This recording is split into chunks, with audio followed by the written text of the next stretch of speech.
C'est un matin d'automne frais à Rome, en Géorgie, lorsqu'un policier en patrouille près du Heritage Park remarque quelque chose d'étrange. Une voiture suspendue au bord d'un talus, son avant submergé dans les eaux peu profondes d'un ruisseau. Les agents intervenants retrouvent le propriétaire de la voiture, Randy Davis. Il leur dit que son fils, Aaron William Davis, âgé de 21 ans, était la dernière personne à avoir conduit la voiture, mais Aaron n'est pas dedans. Il y a 2 jours, Aaron était parti en road trip depuis sa maison à Cumming, en Géorgie, jusqu'en Alabama, pour rendre visite à sa petite amie, mais il prévoyait de s'arrêter d'abord à Rome pour rendre visite à un vieil ami du lycée, Brandon Reisner, âgé de 21 ans. Brandon et Aaron ont également fréquenté la même université, bien que Brandon ait abandonné après le premier semestre à cause de problèmes de santé mentale. Le père d'Aaron, Randy, dit à la police qu'il n'a pas pu joindre Aaron depuis hier. Et maintenant que sa voiture a été retrouvée sans Aaron à l'intérieur, inquiet, il signale officiellement la disparition d'Aaron. La police doit maintenant retrouver Aaron, et leur premier arrêt est l'endroit où Aaron était censé être, chez Brandon Reisner.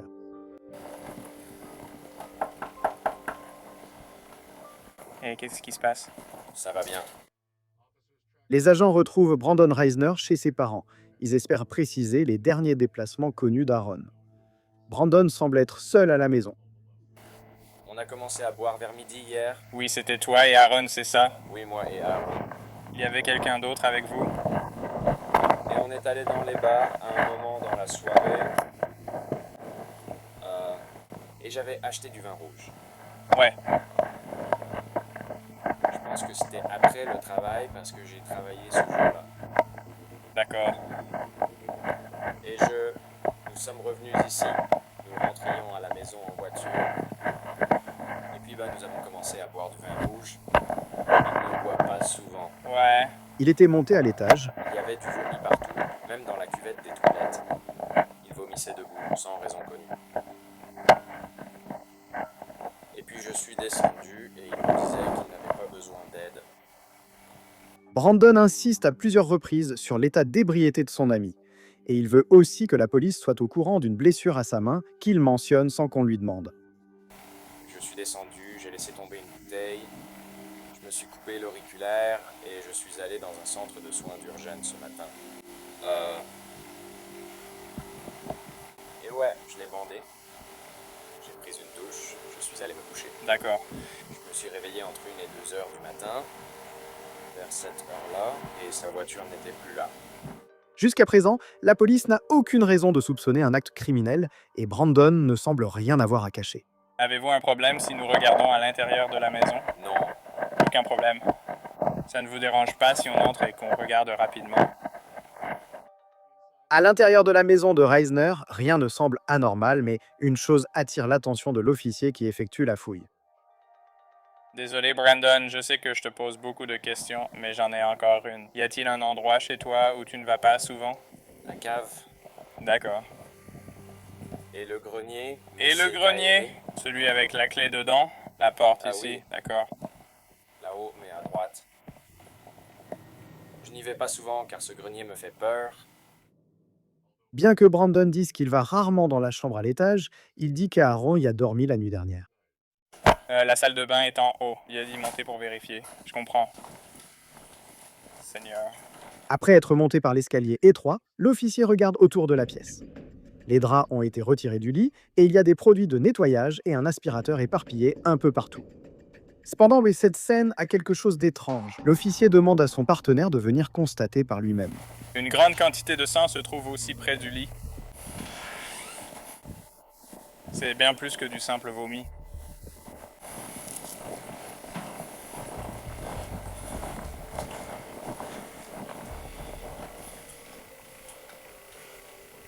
Jusqu'ici, il y en a.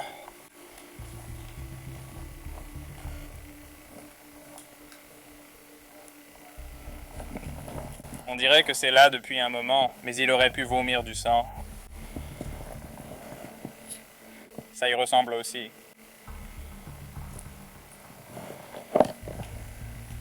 Tu vois tout ça? C'est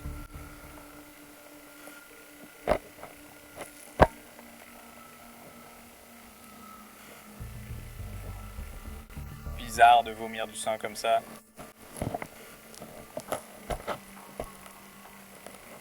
De plus, avec une intoxication alcoolique, il n'aurait pas pu se lever ni se déplacer ce matin. Surtout à 2 ou 3 heures du matin.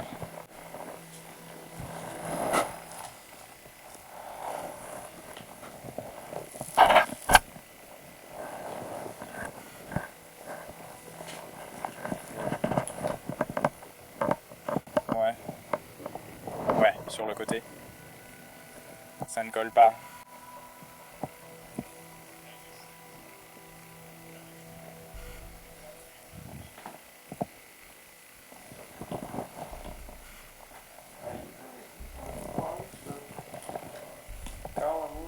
C'est encore mouillé. Tu ferais aussi bien de venir ici. On a une quantité assez importante de sang par terre. Et on a du sang là-dessus. Sur le mur. Sur... La chose sur le mur. Partout ici, de l'autre côté de la pièce, sur le tapis. Oui.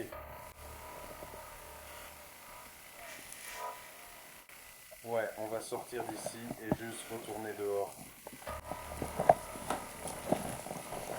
Comme on l'a fait avec l'autre gars. J'ai aussi versé de la poudre juste là. La quantité de sang dans la chambre à l'étage est suspecte. Les agents quittent le grenier pour éviter de contaminer une éventuelle scène de crime. Tu veux aller jeter un coup d'œil? Sors d'ici. On peut faire venir un enquêteur. Vérifie les autres pièces, cherche la victime, puis on part. Les draps sont ici.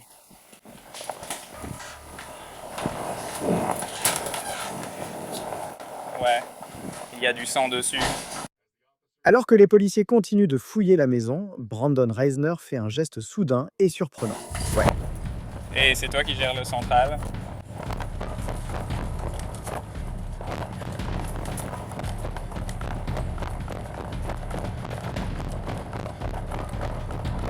C'est celui-ci.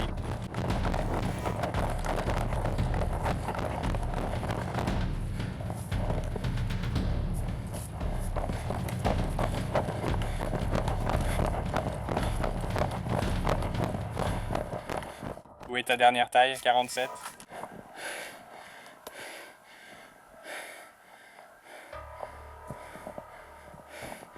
Centrale, Ariel Laporte, vue pour la dernière fois à Collinwood. Chemise de couleur sombre.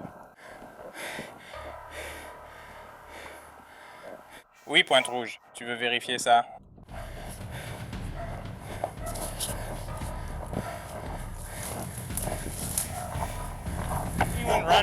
Est-ce que tu as vu quelqu'un passer en courant devant ta maison par ici? Non, je n'ai rien vu. Si tu vois un gamin maigre portant un haut foncé, appelle-nous. Bien sûr, je le ferai. Très bien, merci.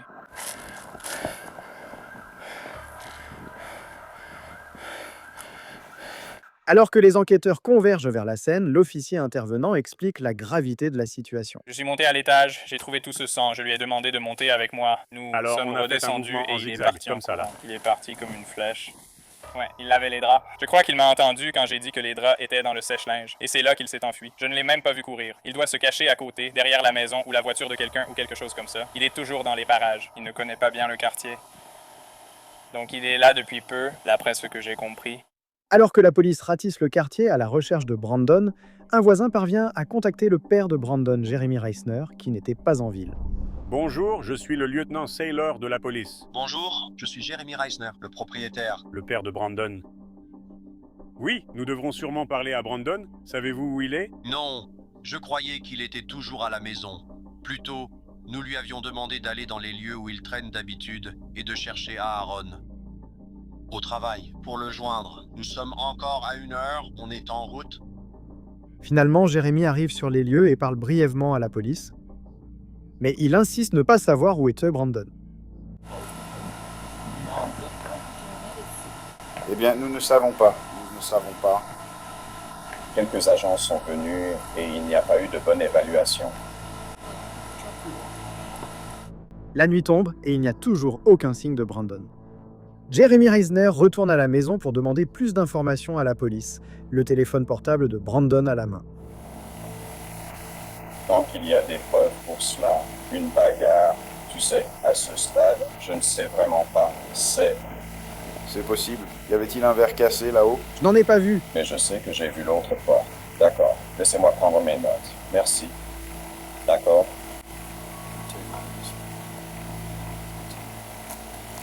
Est-ce que vous avez un mandat qui inclurait le téléphone? Non, il faudrait qu'on en obtienne un à un moment donné. Nous y travaillons à ce sujet. Donc, j'ai regardé ça. Il a contacté la police. Ils ont demandé s'ils avaient déjà eu... Oui, quelques textos échangés. Ah. Ça aide un peu. Je continue de fonctionner. Non, je sais. Oui, je suis chez Harris, donc je ne sais pas. Je veux que tu sois là-dessus. Je ne sais pas. C'est embêtant. Je comprends.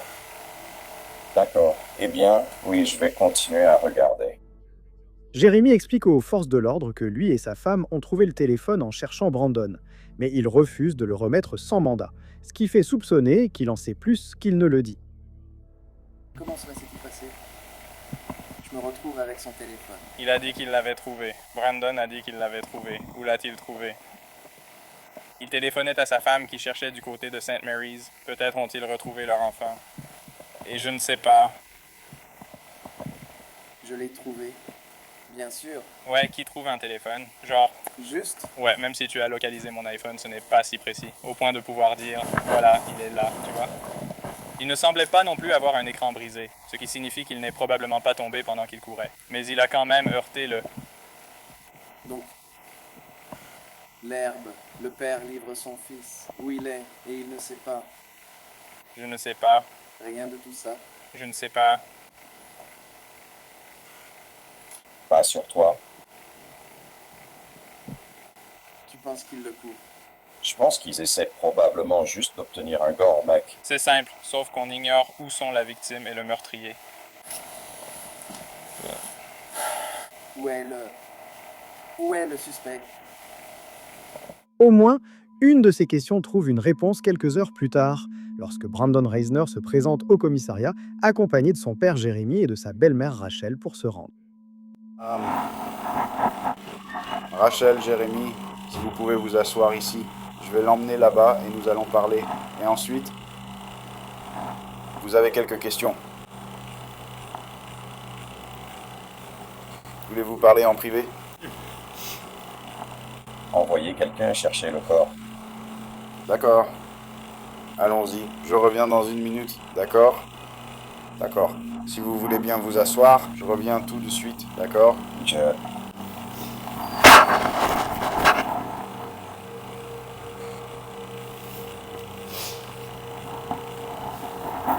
Brandon est emmené dans une salle d'interrogatoire où les enquêteurs sont impatients d'entendre ce qu'il a à dire. Avant de vous poser des questions, vous devez comprendre vos droits. Vous avez le droit de garder le silence. Tout ce que vous direz pourra être utilisé contre vous devant le tribunal. Vous avez le droit de parler à un avocat pour obtenir des conseils avant qu'on ne vous pose des questions et d'avoir cet avocat avec vous pendant l'interrogatoire. Je voudrais un avocat. Vous voudriez un avocat. Bien que Brandon ne veuille pas parler, la police peut le retenir pour entrave à la justice puisqu'il s'est enfui de la scène après la découverte des draps ensanglantés. Pendant ce temps, le père et la belle-mère de Brandon partagent leur version de l'histoire. J'ai reçu un appel de Brandon ce matin. D'accord, posons une question.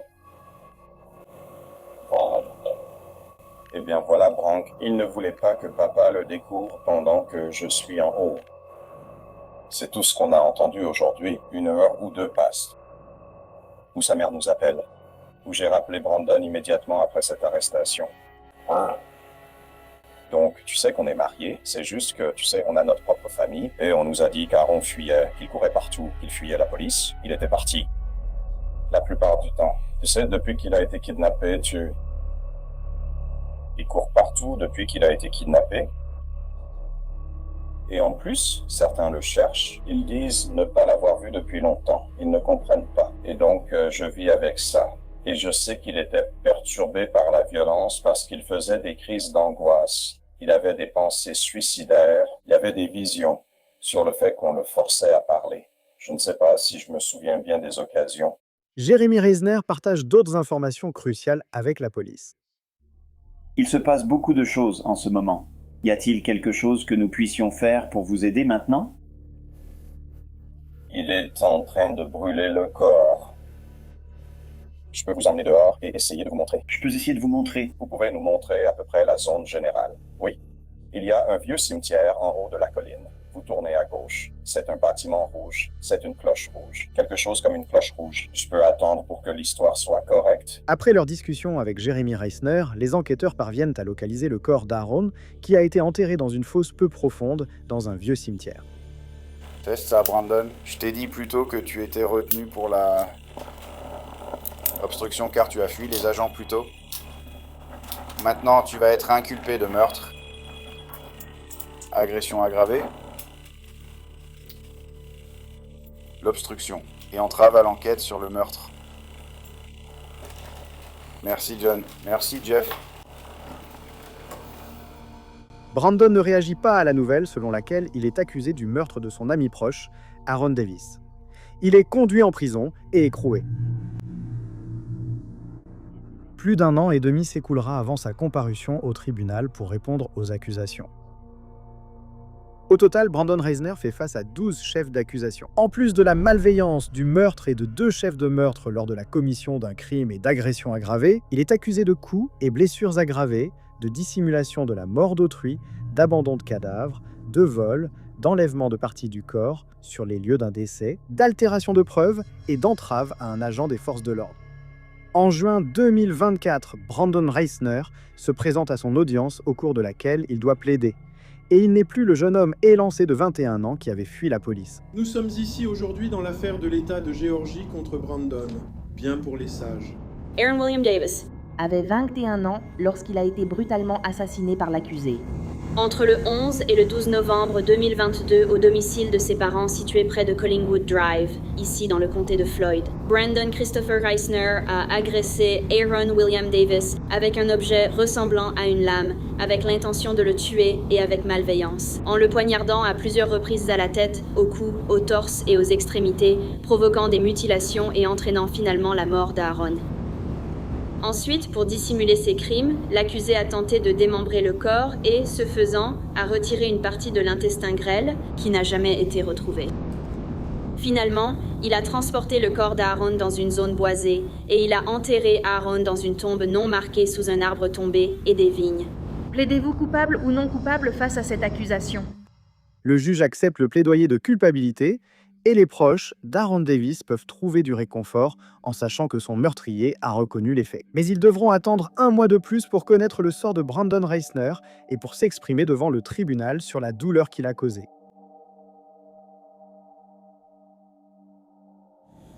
Nous sommes ici cet après-midi pour le prononcer de la peine dans l'affaire opposant l'État de Géorgie à Brandon Reisner. Monsieur Reisner a plaidé coupable le 20 juin 2024. L'État demande une peine de réclusion à perpétuité sans possibilité de libération conditionnelle. Ainsi, le procureur expose les faits de l'affaire devant le juge en insistant sur l'extrême brutalité des actes de l'accusé ainsi que sur son mobile choquant. Tout d'abord, il s'agissait d'un acte prémédité. Ce n'était pas un acte de violence aléatoire ni un événement fortuit. C'est quelque chose auquel l'accusé pensait depuis au moins le début de l'automne. Après avoir consommé des produits au cannabis, il a eu une vision où il pensait que Dieu lui disait de tuer son meilleur ami ou d'avoir des relations sexuelles avec sa belle-mère. Et donc, il a pensé qu'il y aurait moins de plaisir personnel à tuer Aaron. Donc Aaron a appelé l'accusé ce jour-là pour lui dire qu'il arrivait en ville. Et quand l'accusé a reçu cet appel, il a pensé que c'était un signe de son destin parce que ses parents n'étaient pas en ville et donc Aaron serait seul avec lui à la maison. Brandon a subi des évaluations psychiatriques après son arrestation afin de déterminer son état mental au moment du crime. Au cours de ces évaluations, il a raconté ses souvenirs du meurtre. Je ne me souviens pas avoir eu une seule pensée. Je savais ce que je devais faire. J'étais une femme avec un plan. Je suis montée sur le toit pour traquer ma proie. Je suis devenue un animal charnel, comme dans un rêve. Je l'ai vu allongé sur le lit là-bas. Je me suis cachée une seconde derrière la colonne pour vérifier qu'il ne me voyait pas. Et l'accusé a déclaré qu'il a commencé à ressentir des émotions pour la première fois alors qu'il tuait Aaron. Mais ensuite, il dit plus tard, la seule émotion que j'ai ressentie était la surprise de pouvoir l'avoir fait ou d'avoir pu changer ma réalité de façon aussi radicale en faisant un seul geste. Voici ses mots sur ce qu'il a ressenti en tuant son meilleur ami. L'État présente un meurtrier qui savait que ce qu'il faisait était mal et l'a fait quand même. Ils ont aussi décrit les mesures prises pour cacher le crime. Il se rend chez Walmart vers 18h ce soir-là et y achète du ruban adhésif toilé. Nous savons que le ruban adhésif toilé a servi à envelopper le corps d'Aaron. Et puis, une fois la nuit tombée, il a commencé à disperser des preuves dans diverses bennes à ordures choisies au hasard autour de Rome. Il est allé dans la zone boisée, près de Tomlin Drive, afin d'enterrer Aaron, là où il ne serait pas retrouvé. Samedi matin, il commence sa campagne de mensonges et de dissimulation. Il commence à dire à plusieurs personnes qu'Aaron est parti en pleine nuit. Ce sont toutes des démarches calculées de sa part qui montrent qu'il savait exactement que ce qu'il avait fait était mal. Et il prenait des mesures très prudentes afin d'éviter d'être découvert et ainsi éviter toute forme de responsabilité pour ses actes. Comme preuve de préméditation, le procureur lit certaines des recherches Internet de Brandon, effectuées avant et après le meurtre. 11 novembre, vendredi. À ce moment-là, Aaron est mort. L'accusé a déjà tué Aaron. Et il cherche encore et encore des draps et des couvertures, plus de 20 recherches de draps et de couvertures. Ce qu'il essaie de faire, c'est de trouver un remplacement pour les draps et la couverture dans lesquels Aaron sera finalement enterré. Il essaie de trouver un autre ensemble pour que la chambre paraisse inchangée et, encore une fois, pour dissimuler son crime. Voici la suite de ses recherches ce jour-là. Et je vais en souligner seulement quelques-unes. Détachant professionnel. Walmart vend-il du ruban adhésif toilé? Quels sont les signes de la schizophrénie? Acide chlorhydrique? Meilleurs endroits isolés. Comment vider une machine à laver? Et plus de recherches pour les draps et la couverture. Et tout cela indique qu'il essaie de dissimuler son crime. D'accord. Et donc, le samedi 12 novembre, il cherche encore une équipe de nettoyage de tapis. Il recherche également des services après dégâts des eaux, l'entreprise Chattanooga Blood Spill Cleanup et comment nettoyer du sang sur un tapis. Dans les jours précédant cela, il a aussi fait des recherches Internet intéressantes. L'une d'elles concernait le livre « Vol au-dessus d'un nid de coucou ». C'est un livre célèbre, mais le principe est qu'une personne va être condamnée pour un crime grave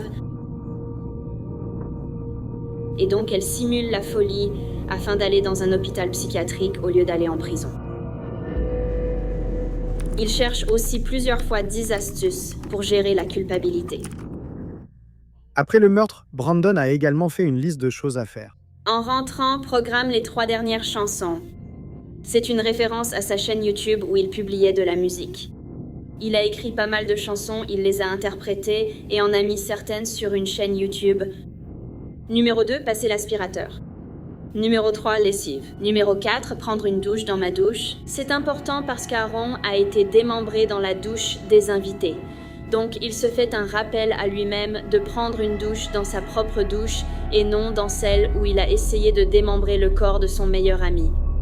Il suggère aussi de prendre un bain, montrant encore une préoccupation pour la propreté, peut-être pour éliminer des preuves sur son corps. Passer l'aspirateur et faire la lessive reste lié à sa tentative de dissimulation. Mais ensuite, il envoie aussi un texto, il se fait un rappel écrit pour essentiellement se fabriquer un alibi par texto à sa belle-mère, Rachel, en disant « Envoie un message à Rachel pour lui dire qu'Aaron a vomi horriblement. Je crois qu'il y avait un peu de sang dedans. Je me suis réveillée et il n'était plus là. » Le premier point de la liste de Brandon lié à sa musique apporte des précisions sur son souvenir du meurtre d'Aaron. Cela semble être une partie de ses paroles pour une chanson. Et celles que je veux mettre en avant sont juste ici. Il a crié jusqu'à s'étouffer avec sa propre langue et son sang. Son cri est devenu un gargouillement quand il avala sa langue. Je crois que la prévenue décrit la mort d'Aaron. Brandon avait aussi écrit des chansons avant le meurtre. L'accusation soutient que cela prouve son absence de remords. Peu importe ce que tu fais, va tuer quelqu'un, va aimer quelqu'un. Tu ne peux pas planifier l'avenir. Dieu en a décidé ainsi pour toi. Ce n'est pas grave de penser que je ne suis qu'un petit jouet. Et si cela reflète sa philosophie, c'est une philosophie dangereuse. C'en est une qui fuit toute responsabilité.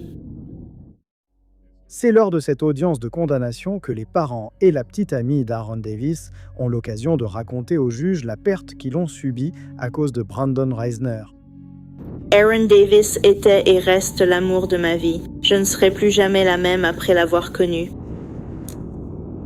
Il m'aimait et je l'aimais. Raconter 100 histoires d'amour ne suffirait pas à montrer combien il était merveilleux. Nous avions tellement de projets pour notre avenir et pour la vie que nous construisions ensemble. Nous voulions un mariage réunissant nos deux familles pour célébrer, pour assister à notre première danse. Nous voulions être mariés pour le temps et pour l'éternité. Mais à cause d'un homme qu'il appelait son meilleur ami, qui aurait sûrement été l'un de ses garçons d'honneur, Aaron et moi n'aurons jamais ces occasions. J'ai cuisiné et servi des milliers de dîners à Brandon chez moi au fil des années. Et il a dormi chez moi de très nombreuses fois. Il semblait passer plus de temps chez moi que chez lui. Brandon a volé la vie d'Aaron en le tuant et il a brisé nos cœurs et dévasté nos vies. J'ai pleuré chaque jour pendant 1 an et demi. J'ai du mal à dormir depuis le meurtre d'Aaron, et quand j'y arrive, je fais des cauchemars où Aaron se fait poignarder à mort. Brandon a poignardé Aaron à mort. Il a aussi poignardé Randy, Luke, Lorelai, Phoebe, Micah et moi au cœur. Il nous a arraché le cœur. Nous avons été tellement dévastés par les actes maléfiques de Brandon. Comment faire confiance à nouveau, après avoir vu une personne en qui nous avions confiance assassiner brutalement mon fils et l'éviscérer? Les cicatrices psychologiques d'une trahison par quelqu'un traité comme un fils ou frère sont irréparables. Quand j'entends mon fils Mike parler de tuer un adversaire dans un jeu vidéo, cela me fait mal. Je travaille avec des seniors en résidence assistée qui sont très bavards et me demandent souvent « Combien d'enfants avez-vous » Je réponds souvent 4 au lieu de 5, alors que la bonne réponse est 5, pour éviter d'entrer dans les détails et ne pas les accabler avec ma vie. Mais c'est un défi pour moi. Je ne comprendrai jamais totalement ce qui a mené à cela, mais je ne pourrai jamais recommander la libération de M. Reisner. Je crois en la justice et la miséricorde. Je pense que la justice sera mieux satisfaite, car Aaron ne reviendra pas. La meilleure justice serait d'interdire à l'accusé toute sortie de détention. J'espère qu'il trouvera la miséricorde de Dieu et cherchera de l'aide en détention pour implorer sa miséricorde en temps voulu. Les parents de Brandon affirment avoir aussi souffert de ces actes, mais tous deux ont plaidé pour lui devant le juge. Je me rends compte que la plupart des personnes dans cette salle et sur ces téléviseurs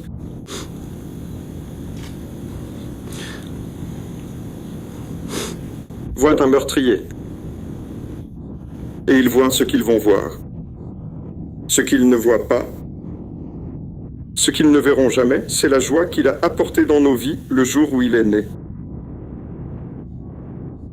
C'est une personne gentille et douce qui n'a jamais, ou presque jamais, montré le moindre signe de violence dans sa vie. Il n'a montré que de la gentillesse. Nous croyons que les actions de Brandon n'étaient pas le résultat de la malveillance, étaient surtout la conséquence de ses troubles mentaux. Nous veillerons à ce qu'il reçoive le traitement et le soutien continu dont il a besoin pour gérer ses troubles. Merci de faire preuve de compassion et de compréhension, en reconnaissant l'impact profond que sa santé mentale a eu sur son comportement. Je suis la maman de Brandon. Et j'aimerais commencer par dire à quel point je suis désolée pour la perte de Davis.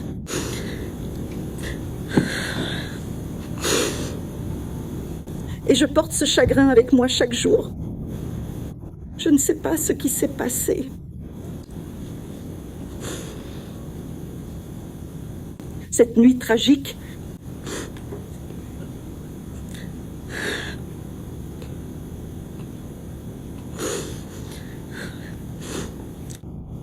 j'ai encore du mal à croire que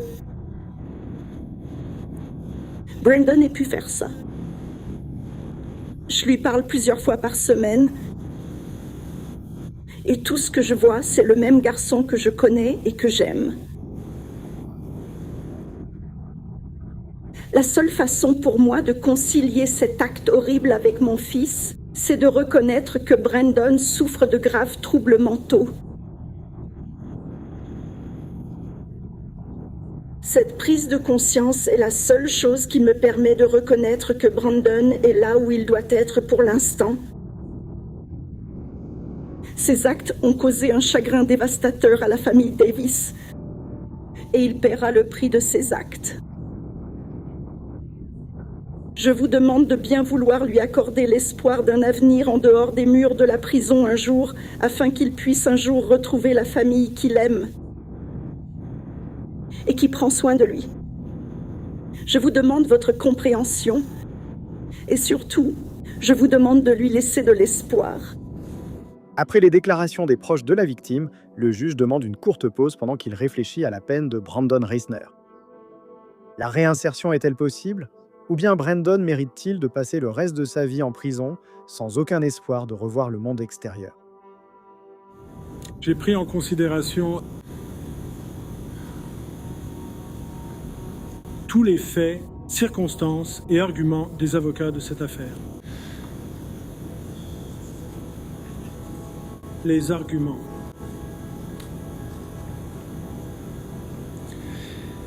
Et je suis arrivé à la conclusion que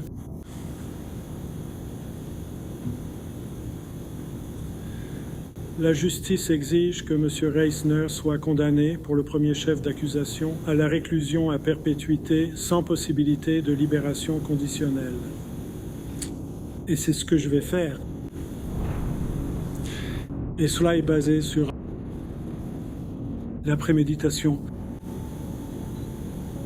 les circonstances du décès et les efforts pour dissimuler tous les actes. Le sort de Brandon Reisner est désormais scellé. Après avoir rendu sa décision, le juge s'adresse une dernière fois à la salle d'audience. Ces deux jeunes hommes ont été aimés tout au long de leur vie. Et je sais que vous ressentez tous une douleur immense, y compris la famille Reisner. Mais la douleur de la famille d'Aaron dépasse de loin tout cela.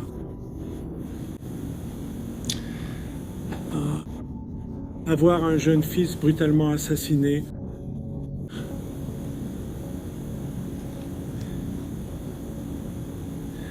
est inconcevable.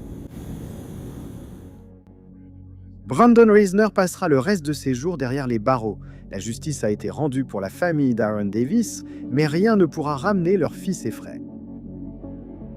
Dans son éloge funèbre pour son fils, la mère d'Aaron a dit « Aaron, tu es tellement aimé, tu nous manques tellement et tu nous manqueras toujours. Nous ne voulons pas continuer sans toi. Aaron va énormément nous manquer. Nous chérissons le temps qu'il nous a été donné de passer à ses côtés sur cette terre